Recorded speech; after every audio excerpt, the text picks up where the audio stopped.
तो start meiosis से पहले मैं थोड़ा सा आपको सेल डेथ के बारे में बता देता हूँ। आपको बुक में एक टॉपिक दिया हुआ है पेज नंबर 170 पर, सेल डेथ। देखो डेथ क्या होती है, जैसे ह्यूमन की, इंसानों की डेथ होती है। और देखो इंसानों की डेथ की दो रीजन हो सकती हैं। एक वजह तो ये हो सकती है कि एक बंदे की उम्र पूरी हो जाए, जितनी आपकी उम्र थी वो पूरी हो गई तो डेथ हो गई, सही है ना। एक प्रोग्राम, वो तो एक प्रोग्राम सेल डेथ होती है। कैसे, अगर मिसाल के तौर पे कह रहे हो कि बिल्ली की उम्र 5 साल होती है, तो बिल्ली की 5 साल हो गए तो बिल्ली की डेथ हो जाएगी। अगर किसी की उम्र 10 साल है तो 10 साल उसके हो गए तो उसकी डेथ हो गई। तो अपनी उम्र पूरी करके एक तो डेथ होना होती है, और एक डेथ ऐसे भी होती है, कोई एक्सीडेंट हो गया तो डेथ हो गई, कोई बीमारी हो गई तो डेथ, बीमारी की वजह से कोई डेथ हो गई, किसी एक्सीडेंट की वजह से डेथ हो गई। तो अब ऐसे समझ लो कि सेल डेथ की तरफ मैं तो बाद में आऊंगा, पहले मैं आपको थोड़ा सा उससे कंपेयर कर रहा हूँ, इसकी डेथ को और ह्यूमन। मिसाल के तौर पे हमें कोई एक्सीडेंटल डेथ हो जाती है, तो वो समझ लो वो एक तरीके से नेक्रोसिस है। और जब आपका टाइम आ जाता है और उस टाइम पर डेथ हो जाएगी, तो वो क्या होगी, वो होगी एपोप्टोसिस। अब देखो, हमारी बॉडी के अंदर सेल्स की डेथ होती है, पूरे को पूरे इंसान की एक तो डेथ हो गई, वो तो मैंने अभी आपको बता दिया। लेकिन हमारी इस बॉडी में भी सेल की क्या होती रहती है, डेथ होती है। हमारी बॉडी में तो मिलियन सेल है ना, इन सेल्स की भी डेथ होती है। अब इन सेल्स की जो डेथ होती है वो दो तरीके से होती है। एक तो होती है जिसको हम कहते हैं necrosis. Necrosis is due to tissue injury, मतलब हमें कोई टिश्यू इंजरी हो जाती है, कोई इन्फेक्शन हो जाता है, तो उसकी वजह से सेल की डेथ होती है। मिसाल के तौर पे अगर एक सेल के अंदर कोई इंजरी हो गई, तो इस सेल के अंदर जो है वो इन्फ्लामेटरी सब्सटेंस भर गया, किसी इंजरी की वजह से इसमें क्या भर गया, ये इन्फ्लामेटरी सब्सटेंस भर जमा हो गया। फिर क्या हुआ, ये सेल थोड़ा सा स्वेल हो गया, ये स्वेल जो है वो थोड़ा स्वेल हो गया, यानी साइज में थोड़ा फूल गया। और उसके बाद क्या हुआ कि इसकी जो सेल मेम्ब्रेन है, इसके ऊपर जो सेल मेम्ब्रेन थी ये ब्रेक डाउन हो गई, ये इसकी सेल मेम्ब्रेन ब्रेक डाउन हो गई, और इसके अंदर जो जितना भी इंफ्लामेटरी मटेरियल था ये बाहर निकल आया, ऐसे बाहर निकल कर आ गया, बाहर निकल कर आ गया।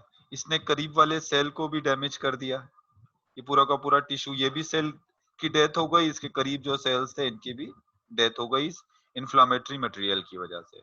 तो इस किस्म की जो सेल की डेथ होती है इसको हम क्या कहते हैं, इसको हम कहते हैं नेक्रोसिस, यानी cell death due to tissue injury. कोई टिश्यू इंजरी हो गई या किसी बैक्टीरियल इन्फेक्शन कोई हो गया, तो उसकी वजह से जो सेल पहले की है वो स्वेल होगा और फिर बर्स्ट हो जाएगा, तो इसको हम क्या कहेंगे, इसको हम कहेंगे नेक्रोसिस। अब नेक्रोसिस बेसिकली क्या है, destruction or death of living cell that result from tissue injury is called necrosis, during which cell swell, जिसकी वजह, जिसके टाइम सेल स्वेल होता है, एंड बर्स्ट, उसके बाद बर्स्ट हो जाता है, रिलीजिंग द इंट्रासेलुलर टॉक्सिन, यानी इसके अंदर जो टॉक्सिन होता है, जो मैंने येलो कलर का बनाया है, इसको रिलीज कर देता है बाहर की तरफ, which can damage neighbouring cells, और वो करीब के सेल्स को भी डैमेज कर देता है, और उसकी वजह से क्या हो जाती है, फिर इन्फ्लामेशन हो जाती है। जैसे हमने देखा ना, हमें कहीं चोट लगती है तो वहां सूजन आ जाती है, तो इसी वजह से क्या आ जाती है, ये सूजन आ जाती है। ये क्लियर हो गया नेक्रोसिस। ओके। नेक्रोसिस तो हमें इंजरी होती है तब होता है, कोई एक्सीडेंटल। लेकिन असल जो नॉर्मल हमारे पास जो तरीका है सेल डेथ का, वो कौन सा है, वो है एपोप्टोसिस। अब देखो एपोप्टोसिस क्या होता है, it is a program cell death, cell commit suicide in the absence of survival signal. और ज्यादातर ये कब होता है, ये होता है हमारा ड्यूरिंग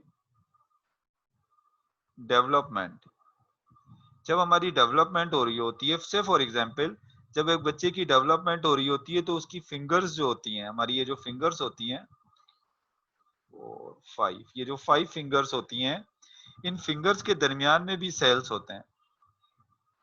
इन फिंगर्स के दरमियान में जो येलो कलर के बना रहा हूं, ये क्या है, ऐसे सेल्स होते हैं शुरू शुरू में। लेकिन आज उस वक्त तक ये सेल होते हैं जब तक इनको सर्वाइवल सिग्नल मिल रहे होते हैं। अब ये हार्मोन की शक्ल में या जैसे भी सर्वाइवल सिग्नल मिल रहे हैं, तो ये सेल जिंदा रहेंगे। लेकिन जब इनको सर्वाइवल सिग्नल मिलना बंद हो जाते हैं, तो आहिस्ता आहिस्ता इन सेल की क्या होना शुरू हो जाती है, ऐसे डेथ होना शुरू हो जाती है, ये खत्म होना शुरू हो जाते हैं। फिर हमारी फिंगर एक दूसरे से ये सेपरेट हो जाती हैं।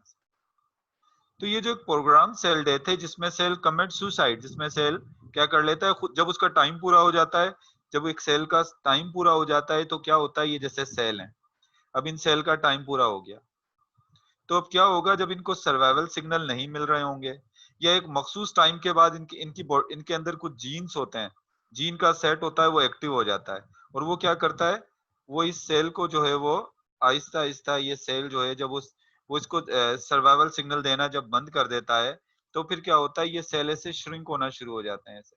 देखो यहाँ पर सेल स्वेल हो रहा था नेक्रोसिस में, और यहाँ पर ये सेल क्या हो जाएंगे, ऐसे श्रिंक हो जाएंगे, क्योंकि इनको सर्वाइवल सिग्नल क्या मिलना क्या होगा, ये बंद हो गए, और ऐसे श्रिंक होकर फिर क्या होते हैं, ये छोटे छोटे पीसेज में टूट जाते हैं, ऐसे छोटे छोटे पीसेज में टूट जाते हैं और इनकी क्या हो जाती है, इनकी डेथ हो जाती है। अब इन पीसेस का क्या होता है, ये जो छोटे छोटे पीसेस में टूट जाते हैं, इन पीसेस को हमारे डब्ल्यूबीसी आकर खा जाते हैं, डब्ल्यूबीसी आकर खा जाते हैं। तो इस किस्म के सेल डेथ को हम क्या कहते हैं, इसको हम कहते हैं एपोप्टोसिस। तो एपोप्टोसिस में क्या याद रखोगे, ये प्रोग्राम सेल डेथ है, जिसमें सेल अपने आप को खुद ही मार देता है, खुद ही कमेंट सुसाइड करता है। क्यों सुसाइड करता है, क्योंकि उसको जितने टाइम सर्वाइव करना था उसने सर्वाइव कर लिया, उसके बाद उसको सर्वाइवल सिग्नल मिलना क्या हो जाते हैं, बंद हो जाते हैं। या फिर क्या होता है कि उसके अंदर कुछ ऐसे जीन होते हैं जो एक्टिव हो जाते हैं और उसके बाद वो जीन जो है उसको क्या कर देते हैं, उसको खत्म कर देते हैं। तो इस किस्म के सेल डेथ को हम क्या कहते हैं, इसको हम कहते हैं एपोप्टोसिस, और ये नॉर्मली हमारे लिए यूजफुल ही होती है एपोप्टोसिस। तो इसमें कुछ चीजें थी, ये मैंने आपको बता दिया, एपोप्टोसिस और नेक्रोसिस, बस इसमें ये कुछ पॉइंट्स थे, आप याद रख लीजिएगा। एक और चीज जो आपकी बुक में दी हुई है वो है कैंसर। थोड़ा सा कैंसर को भी डिस्कस किया है आपके इसी चैप्टर के अंदर, तो मैं आपको कैंसर का थोड़ा सा पहले बता देता हूँ कि कैंसर के बारे में क्या बताया हुआ है आपकी बुक में। तो देखो कैंसर में तो एक ये पॉइंट याद रख लेना, कैंसर पूरा जितना भी कैंसर का लिखा हुआ है, इसमें एक सेल है, उसको कब हम कैंसर सेल में, मिसाल के तौर पे ये आपकी बॉडी के सेल है, ये आपकी बॉडी के सेल्स हैं ऐसे। अब इनमें से एक सेल है, ये वाला सेल, मैं इस सेल को कह रहा हूं कि ये कैंसर सेल हो गया, ये सेल किस सेल में कन्वर्ट हो गया, ये कैंसर सेल में कन्वर्ट हो गया। तो ऐसी क्या इसके अंदर कैरेक्टरिस्टिक्स हैं, ऐसी कौन सी खुसूसियात इसमें आ जाती हैं जिसकी वजह से मैं कह रहा हूं कि ये जो है वो क्या हो गया, ये कैंसर सेल में कन्वर्ट हो गया। अब देखो कब आप कहते हो कि सेल कब कैंसर सेल में कन्वर्ट हो जाता है, तो आपकी बुक में लिखा हुआ है व्हेन, यही इंपॉर्टेंट पॉइंट है जो मैं यहाँ लिख रहा हूँ, when cell show no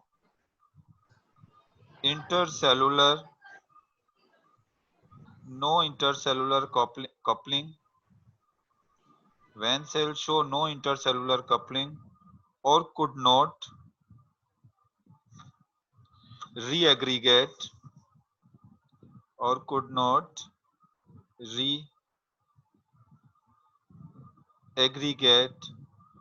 and do not show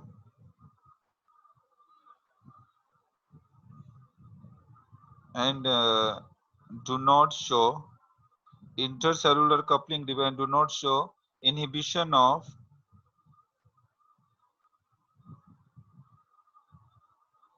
cell motility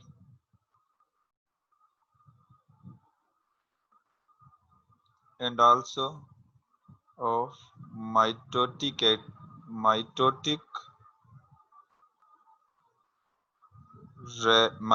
activity as normal। देखिए हमारे जो सेल्स होते हैं ना, मिसाल के तौर पे एक साइंटिस्ट ने ये एक्सपेरिमेंट भी किया था, विल्सन ने एक्सपेरिमेंट किया, उसने कहा कि जब आप ना, मिसाल के तौर पे मैं अपने स्किन के सेल ले लें, अगर आप अपने स्किन के सेल, तो आपके अपने स्किन के सेल्स को अगर आप दूर दूर कर दो, ऐसे दूर दूर रख दो, तो ये दोबारा क्या हो जाएंगे, ये दोबारा दोबारा एक दूसरे के करीब करीब आ जाएंगे। इनके दरमियान में क्या होती है, ऐसे इंटरसेलुलर कपलिंग होती है, यानी एक जैसे सेल एक दूसरे के क्या आ जाते हैं, करीब आ जाते हैं, क्योंकि इनके ऊपर कुछ इस तरीके के सरफेस मार्कर लगे हुए होते हैं जो इनको एक दूसरे की क्या करा देते हैं, पहचान, और ये एक दूसरे के क्या आ जाते हैं, एक दूसरे के करीब करीब आ जाते हैं। तो इसको हम क्या कहते हैं, इसको हम कहते हैं इंटरसेलुलर कपलिंग। हमारे जो नॉर्मल सेल्स होते हैं ना, मिसाल के तौर पर ये जितने भी सेल्स हैं, ये जो मैंने नॉर्मल बनाई है येलो को छोड़कर, ये सब सेल क्या करेंगे, ये सब सेल क्या शो करेंगे, these all cell will show intercellular coupling, यानी एक दूसरे के साथ ऐसे क्या कर लेंगे, ये कपलिंग कर लेंगे। और अगर आप इनको सेपरेट कर दोगे, ऐसे अलग कर दोगे, तो ये दोबारा क्या हो जाएंगे, दोबारा रीएग्रीगेट हो जाएंगे, दोबारा जमा हो जाएंगे, ये जब तक नॉर्मल है। और इसके अलावा ये मूव भी नहीं करेंगे ऐसे, ये नहीं ऐसा होगा कि ये सेल इधर से निकल के ऐसे मूव करना शुरू हो जाए, इसकी मोटिलिटी भी इतनी नहीं होगी। और इसके अलावा इनमें माइटोसिस भी नॉर्मल होगी, जब जरूरत होगी तो इनके अंदर माइटोसिस होगी। लेकिन अब ये वाला जो सेल मैंने येलो कलर का जो सेल बनाया है, इसको अगर मैं अलग कर देता हूं यहां से ऐसे, तो ये क्या करेगा, ये अब इंटरसेलुलर कपलिंग नहीं करेगा, ये इनके साथ दोबारा जाकर अटैच नहीं हो रहा।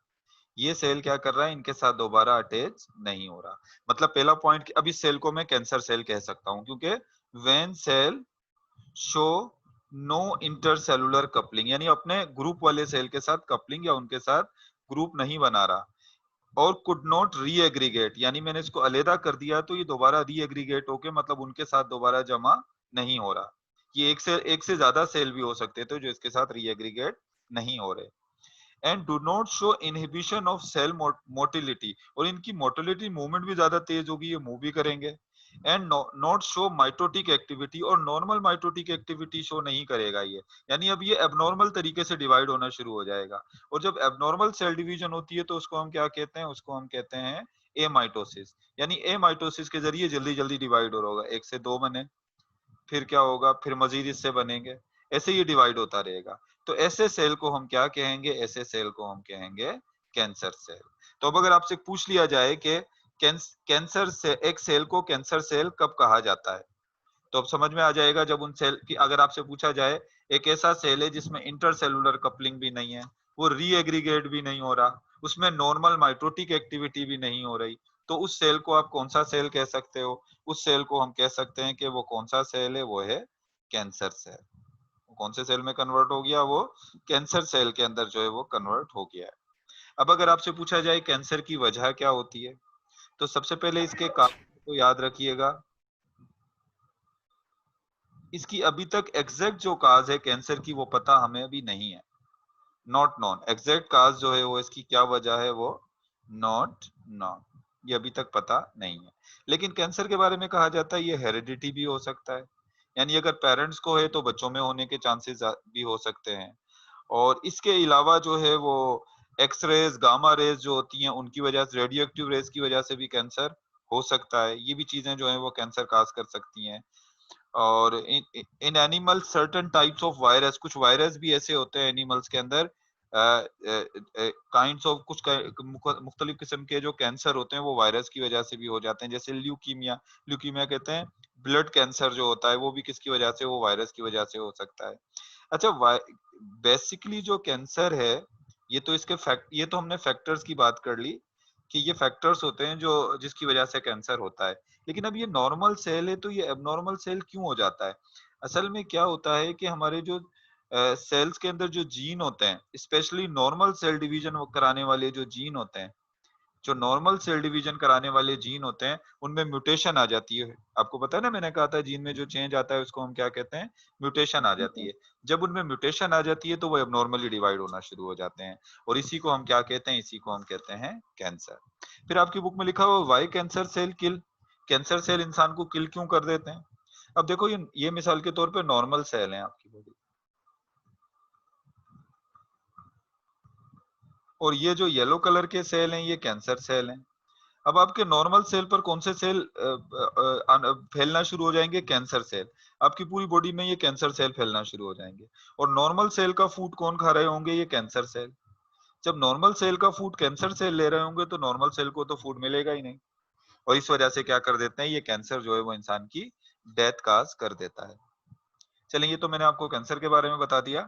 अब हम आ जाते हैं अपने मेन टॉपिक की तरफ, सेल डिविजन की तरफ। मैंने आपको बताया था सेल डिवीजन तीन तरह से हो सकती है, एमाइटोसिस जो कि एबनॉर्मल सेल डिवीजन है, जबकि माइटोसिस और मियोसिस जो है वो क्या है, ये नॉर्मल सेल डिवीजन है।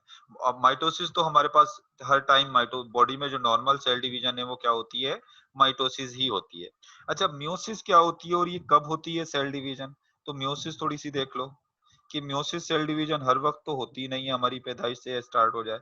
अब मियोसिस में कब कहाँ हमारी होती है, मिसाल के तौर पे ये हमारी बॉडी है, हमारी बॉडी के जितने भी सेल्स हैं इन तमाम सेल्स में जो डिवीजन होती है, आपको पता है हमारी बॉडी के तमाम सेल कुछ एक तो हमारी बॉडी के कौन से सेल डिवाइड होते हैं, एक तो स्किन के सेल बड़े जल्दी से डिवाइड होते हैं, इनमें डिवीजन तेजी से होती है।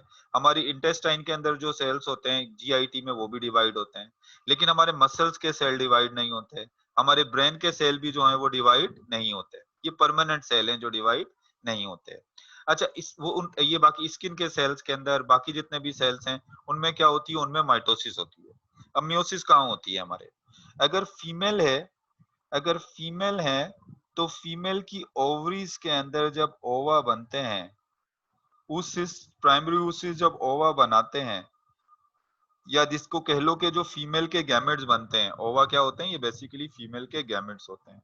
तो ये जो फीमेल के गैमेट्स बनते हैं, ये कौन सी सेल डिवीजन से बनते हैं, मियोसिस से बनते हैं। इसी तरीके से अगर इसको मैं से फॉर एग्जांपल ये मेल है, और मेल की जो टेस्टिस होती हैं, मेल की टेस्टिस के अंदर जो प्राइमरी स्पर्मेटोसाइट्स जो होते हैं, उनसे जो स्पर्म बनते हैं, स्पर्म मेल के गैमेट होते हैं। तो वो जो गैमेट्स बनते हैं वो किसके जरिए बनते हैं, वो बनते हैं मियोसिस के जरिए। एक बात याद रख लोगे कि एनिमल्स में जो मियोसिस होती है वो किस टाइम होती है, जब गैमेट्स बनते हैं। गैमेट्स फॉर्मेशन में एनिमल में मियोसिस होती है। लेकिन प्लांट्स के अंदर जो मियोसिस होती है, ये बात याद रखोगे, प्लांट्स के अंदर जो मियोसिस होती है वो स्पोर बनने के दौरान होती है। यानी प्लांट्स के अंदर जब हैप्लॉइड स्पोर बनते हैं, एक डिप्लॉइड स्पोर होता है जिसको आप माइक्रोस्पोर मदर सेल कहते हो, जब वो मियोसिस के जरिए डिवाइड होता है तो उसमें हैप्लॉइड स्पोर बनते हैं। तो याद रखिएगा, प्लांट के अंदर स्पोर बनने के दौरान मियोसिस होती है, और एनिमल के अंदर क्या होता है, गैमेट बनने के दौरान मियोसिस होती है। अब मियोसिस में होता क्या है ये देख लो। जो मियोसिस होती है उसको माइटोसिस से थोड़ा हमने फर्क भी कर लेना है कि इनमें फर्क क्या होता है। तो मियोसिस को ऐसे हम डिफाइन कर लेंगे, it's a type of cell division in which the numbers of chromosomes reduce to half in daughter cell। Mitosis में तो नंबर ऑफ क्रोमोसोम सेम रहते हैं, लेकिन मियोसिस में जो है वो क्रोमोसोम्स के नंबर हाफ हो जाते हैं डॉटर सेल में। मतलब ये कि अगर पेरेंट सेल में क्रोमोसोम के नंबर 46 हैं, तो डॉटर सेल में क्रोमोसोम के नंबर 23 और 23 हो जाएंगे। पहली तो बात ये याद रख ली कि मियोसिस के अंदर डॉटर सेल में क्रोमोसोम्स के नंबर हाफ हो जाते हैं, और मियोसिस के रिजल्ट में 4 सेल्स बनते हैं। 4 सेल्स आर फॉर्म। कितने सेल बनते हैं, 4।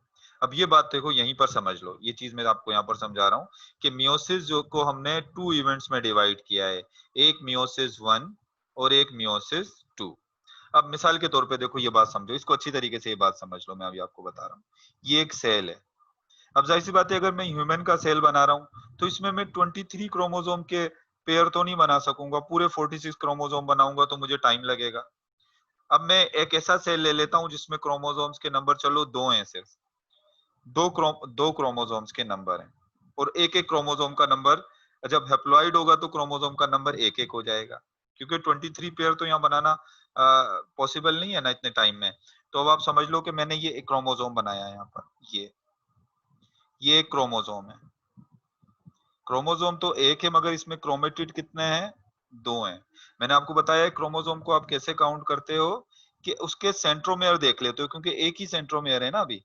क्रोमेटिड 2, ये एक क्रोमोसोम हो गया, सही है। अच्छा, क्रोमेटिड्स को दो अलग-अलग कलर दे देता हूँ, चलो ये क्रोमेटिड है, इसके साथ ये दूसरा क्रोमेटिड। भाई मैंने कल आपको बताया था ना कि ये क्या होगा, ये क्रोमोसोम पहले क्या होता है, ये ऐसे, इसको ऐसे बताता हूँ कि ये पहले क्या होता है, ये क्रोमोसोम सिंगल स्ट्रैंडेड होता है, जैसे सिंगल स्ट्रैंडेड होता है ना ये। फिर क्या होता है, एस फेस में बताया था ना, पहले इंटरफेस होगी जब सेल अपने आप को डिवीजन के लिए तैयार करेगा, चाहे माइटोसिस हो चाहे मियोसिस, पहले एस फेस होती है। एस फेस के अंदर डीएनए की रेप्लिकेशन होती है। जब डीएनए की रेप्लिकेशन होती है एस फेस में, तो ये जो एक क्रोमोसोम है, ये एक क्रोमेटिड है, इसके साथ एक दूसरा क्रोमेटिड भी यहाँ पर आ जाता है, क्योंकि डीएनए अपने आप को रेप्लिकेट करता है, तो एक क्रोमेटिड के साथ एक यहाँ पर दूसरा क्रोमेटिड भी आ गया, डबल स्ट्रैंडेड हो गया। ये एक क्रोमोसोम हो गया। इसी के साथ मैं यहाँ पर एक दूसरा क्रोमोसोम भी बना लेता हूँ। ये एक दूसरा क्रोमोसोम, इसको मैं ब्लैक से ही शो करता हूँ। ये एक दूसरा क्रोमोसोम है। और ये भी क्या हुआ था, जब एस फेस हुई थी तो ये भी रेप्लिकेट हुआ था इसका डीएनए, और ये क्या हो गया था, ये भी डबल स्ट्रैंडेड हो गया ऐसे। अब इन दोनों, क्योंकि दोनों क्रोमोसोम एक जैसे हैं, इनकी मॉर्फोलॉजी एक जैसी है, तो इस क्रोमोसोम के पेयर को हम क्या कहेंगे बताओ? जब इनकी मॉर्फोलॉजी एक जैसी है तो इसको हम क्या कहेंगे? Homologous chromosome. Homologous chromosome. और दो क्रोमेटिड जो एक ही सेंट्रियोल के साथ अटैच होंगे, दो क्रोमेटिड जो एक ही सेंट्रियोल के साथ, सेंट्रोसोम सॉरी, एक सेंट्रोसोम के साथ अटैच होंगे, तो इन दोनों क्रोमेटिड्स को क्या कहेंगे? इन दोनों को क्या सिस्टर कहेंगे? क्रोमेटिड्स। सिस्टर क्रोमेटिड्स कहेंगे। और इन येलो और रेड क्रोमेटिड्स को क्या कहेंगे? Non sister chromatid. ये बात हो गई। चलो ये बात इतनी, चलो बस अब इतनी बात आपको समझ में आ गई तो आगे वाली बात भी समझ में आ जाएगी। अभी क्या है, ये इसमें टोटल क्रोमोसोम जो है वो कितने हैं? 2 क्रोमोसोम है, लेकिन क्रोमेटिड कितने हैं इन होमोलोगस क्रोमोसोम में? 4। इस एक पेयर में क्रोमोसोम 2 है ना, यहाँ पर एक पेयर में कितने क्रोमोसोम है? 2 हैं। एक पेयर में 2 क्रोमोसोम है, तो मैं इसको इस सेल को डिप्लॉइड सेल कह दूं, 2n। डिप्लॉइड है ना, क्योंकि क्रोमोसोम पेयर में है, तो ये क्या हो गया? डिप्लॉइड हो गया। और ये जो इस एक होमोलोगस क्रोमोसोम में क्रोमोसोम 2 होते हैं, लेकिन क्रोमेटिड कितने होते हैं? 4 ना। 1 2 3 4 क्रोमेटिड है ना। तो इसका मतलब क्रोमेटिड की बेस पर इस सेल को मैं टेट्राड भी कह सकता हूं। इस कंडीशन को टेट्राड कह सकता हूं ना, क्योंकि क्रोमेटिड इसमें कितने हैं? 4। अगर क्रोमेटिड की बात करूं तो ये 4 क्रोमेटिड हैं, ये टेट्राड है। और क्रोमोसोम के पेयर में, एक क्रोमोसोम के पेयर में कितने क्रोमोसोम है? 2। इस वजह से इस सेल को मैं क्या कहूंगा? 2n। यहां तक अभी ये सेल में मियोसिस नहीं, अब मियोसिस होती है। चलो इस सेल में पहले मियोसिस 1 होती है, इससे 2 सेल बनते हैं। पहले मियोसिस 1 में कितने सेल बनते हैं? 2 सेल। एक सेल ये बन गया और एक सेल ये बन गया, इसको मैं कह रहा हूं मियोसिस 1। अब क्या होगा, ये जो दो क्रोमोसोम है, होमोलोगस क्रोमोसोम, ये दोनों एक दूसरे से सेपरेट हो जाएंगे। एक दूसरे से क्या होंगे? सेपरेट होंगे। ये वाला क्रोमोसोम जो है वो इस सेल में आ गया, से फॉर एग्जांपल ये वाला क्रोमोसोम इस सेल में आ गया,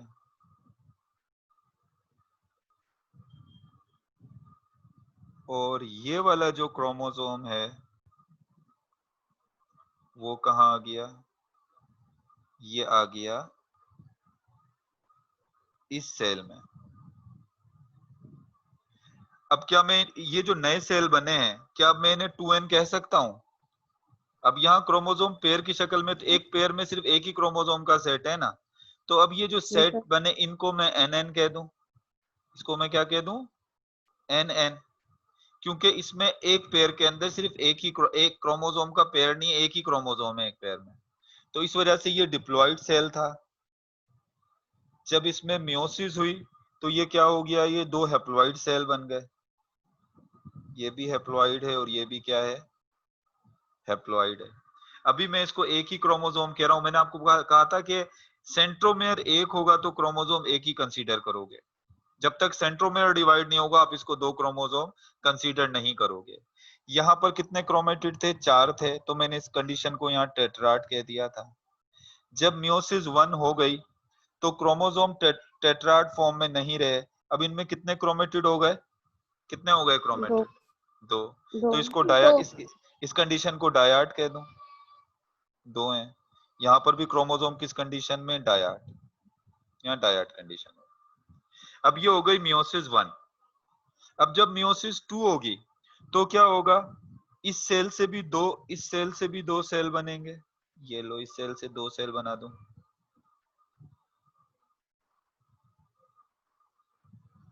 इस सेल से भी 2 सेल बना दिए, और इस सेल से भी कितने सेल बन जाएंगे, इस सेल से भी 2 सेल बना दूं। अब इसका जो ये क्रोमोसोम, अभी जो एक क्रोमोसोम था, ये बीच में से रप्चर होगा, बीच में से ब्रेक डाउन होगा। सेम वही बात होगी जो मैंने आपको माइटोसिस में बताई थी, बताया था ना, 2 डॉटर क्रोमेटिड एक दूसरे से क्या हो जाते हैं, सेपरेट हो जाते ओके। हैं। लेकिन माइटोसिस में क्या हुआ था, वो एस फेज से रेप्लिकेट होकर आया था। यहाँ मियोसिस 1 से जो है वो ऐसे डबल स्ट्रैंडेड होकर आया है। अब क्या होगा, ये बीच में से सेपरेट होंगे यहाँ से। अब एक इसमें से एक सेल को ये वाला क्रोमेटिड चला जाएगा, ये वाला, और एक को कौन सा वाला क्रोमेटिड चला जाएगा, ये वाला क्रोमेटिड चला जाएगा। इसी तरीके से इसमें एक को कौन सा क्रोमेटिड चला जाएगा, ये वाला क्रोमेटिड चला जाएगा, और दूसरे को कौन सा क्रोमेटिड चला जाएगा, ये वाला क्रोमेटिड चला जाएगा। अब इसको जो है वो, इसमें ये इसका सेंट्रोमेयर है, इसका सेंट्रोमेयर ये है, ये। अब क्योंकि सेंट्रोमेयर इसका एक ही है, तो इसको अब हम एक क्रोमेटिड नहीं, अब हम इसको एक क्रोमोसोम कंसीडर करेंगे। ये भी क्रोमोसोम हो गया, ये क्रोमोसोम। अभी यहाँ पर भी क्रोमोसोम एक हेप्लॉइड था, और यहाँ पर भी आप हेप्लॉइड ही कहोगे, क्योंकि यहाँ पर भी क्रोमोसोम एक है। बस फर्क इतना है कि यहाँ डबल स्ट्रैंडेड था और यहाँ क्या है, सिंगल स्ट्रैंडेड। यहाँ पर इसको भी हेप्लॉइड कहोगे, इसको भी हेप्लॉइड कहोगे, इसको भी हेप्लॉइड कहोगे। और ये जो बना है, ये जो 4 सेल्स बने हैं जो हेप्लॉइड हैं, ये किससे बने, ये बने मियोसिस 2। और ये जो एक सेल से भी, ये जो 4 सेल बनते हैं वो किसमें बन रहे हैं, मियोसिस 2 के अंदर। क्योंकि यहाँ पर क्रोमोसोम में 2 क्रोमेटिड थे, मैं इसको यहाँ पर डायट कह दिया। इसमें सिर्फ अब एक ही क्रोमेटिड है, तो इस कंडीशन को मोनाड कह दूं। ये क्या है, ये मोनाड है। तो ये बेसिकली क्या है, ये बेसिकली जो है वो मियोसिस का मैंने आपको सिंपल करके अभी तो बताया है कि मियोसिस में सबसे पहले क्या होता है, डिप्लॉइड सेल होता है। डिप्लॉइड सेल के अंदर क्रोमोसोम जो है वो होमोलोगस क्रोमोसोम की शक्ल में होते हैं, जो क्रोमोसोम्स के पेयर होते हैं। मैंने तो यहाँ 2 क्रोमोसोम सिर्फ बनाकर दिखाए। अगर आप ह्यूमन के पास देखोगे तो ऐसे टोटल 23 पेयर होंगे। ये मैंने एक पेयर निकाला है, अगर समझ लो ह्यूमन की बात कर रहे हो, तो मैंने ह्यूमन में से सिर्फ अभी एक पेयर से आपको निकाल कर बताया है। ये टोटल ये एक पेयर है, सब पेयर के साथ यही हो रहा होगा जो इसके साथ हुआ। अब ये एक पेयर है, तो इस वक्त क्योंकि क्रोमोसोम पेयर की शक्ल में, तो इसको हम 2n कह दिया यहाँ पर। फिर जब इसमें मियोसिस 1 हुई, तो ये दोनों अलग अलग हो गए, इसको मैंने nn कह दिया, हेप्लॉइड हो गए। फिर जब मियोसिस 2 हुई तो और बीच में से ये टूटे, और फिर ये मोनाड हो गए, हेप्लॉइड ही थे। यहाँ हेप्लॉइड थे लेकिन डायट फॉर्म में थे, और यहाँ पर भी हेप्लॉइड हैं लेकिन किस फॉर्म में है, मोनाड फॉर्म में। तो इस तरीके से क्या होता है, इस तरीके से मियोसिस से 4 जो है वो डॉटर सेल बनते हैं। एक डिवीजन में नहीं बनते, बेसिकली बनते हैं 2 इवेंट्स, यानी 2 बार डिवीजन होती है तब बनते हैं। अगर पेपर में पूछा जाए एक्चुअल रिडक्शन डिवीजन कौन सी है, मियोसिस 1 या मियोसिस 2, अब बताओ। असल में जो रिडक्शन हुई है क्रोमोसोम की वो किस जगह हुई है, मियो 1 में। हाँ, ये याद रख लेना, मियोसिस 1 में एक्चुअल ये रिडक्शन। आगे तो बस फिर वही मजीद अपने आप को इन्होंने बीच में से ब्रेक डाउन किया और वो माइटोसिस ही है। आगे तो माइटोसिस ही हो गई ना, आगे का तो सेम प्रोसेस माइटोसिस वाला है। असल रिडक्शन तो यहाँ हो गई है। चले अब डिटेल में चलूं मियोसिस की, इसमें से कोई क्वेश्चन करना हो तो करो, वरना मैं आगे फिर मियोसिस की डिटेल में जा रहा हूँ। सर, जी जी पूछो। तो सिस्टर क्रोमेटिड्स होते हैं जो एक क्रोमोसोम में 2 क्रोमेटिड्स होते हैं। हाँ, एक क्रोमेटिड। तो अब सर, इसको तो इसका यहाँ से, होमोलोगस है। ये देखो, ये सिस्टर क्रोमेटिड है, लेकिन इसको भी तो अभी सिस्टर क्रोमेटिड ही कहोगे ना, यहाँ रहे हैं ना ये सिस्टर क्रोमेटिड, ये भी तो है। यहाँ सिस्टर क्रोमेटिड अलग अलग हो गए, इसके सिस्टर क्रोमेटिड ये अलग हो गए, और ये 2 सिस्टर क्रोमेटिड यहाँ अलग हो सर, इसके गए। यानी होमोलोगस से होमोलोगस, देखो सिस्टर क्रोमेटिड का मतलब क्या होता है, एक ही एक वो सेंट्रोमेयर, वो क्रोमेटिड जो एक सेंट्रोमेयर के साथ हो, जिनका एक सेंट्रोमेयर हो, वो सिस्टर क्रोमेटिड है। चाहे वो होमोलोगस क्रोमोसोम की फॉर्म में हो, चाहे वो सिंगल हो, लेकिन सिस्टर क्रोमेटिड में उनका सेंट्रोमेयर एक होना चाहिए। समझ गए, ये देखो इसका सेंट्रोमेयर एक होना चाहिए। अब ये भी तो सिस्टर क्रोमेटिड है, इनका ये एक सिस्टर, ये 2 सिस्टर क्रोमेटिड, ये 2 सिस्टर, लेकिन यहाँ पर आपको अब यहाँ पर नॉन सिस्टर क्रोमेटिड उस तरह से नजर नहीं आएंगे। सही है ना, सिस्टर क्रोमेटिड तो है, लेकिन अब क्योंकि होमोलोगस फॉर्म में है ही नहीं, इनके जोड़े अलग-अलग पड़े हुए होंगे, बिखरे हुए होंगे, होमोलोगस में है ही नहीं, तो आप इसको सिस्टर और नॉन सिस्टर, लेकिन सिस्टर तो अपनी जगह पर यहाँ पर भी है। ये शायद और ज्यादा आपको एक्सप्लेन कर दूं जब मैं आपको मियोसिस की डिटेल में चला जाऊं। तो मैं ऐसा करते हैं, मैं भी मीटिंग यहाँ पर खत्म करता हूँ क्योंकि टाइम खत्म होने वाला है। तो मैं फिर जो है वो सर दूसरी मीटिंग स्टार्ट कर रहा हूँ अभी। 1 मिनट। जी जी पूछो।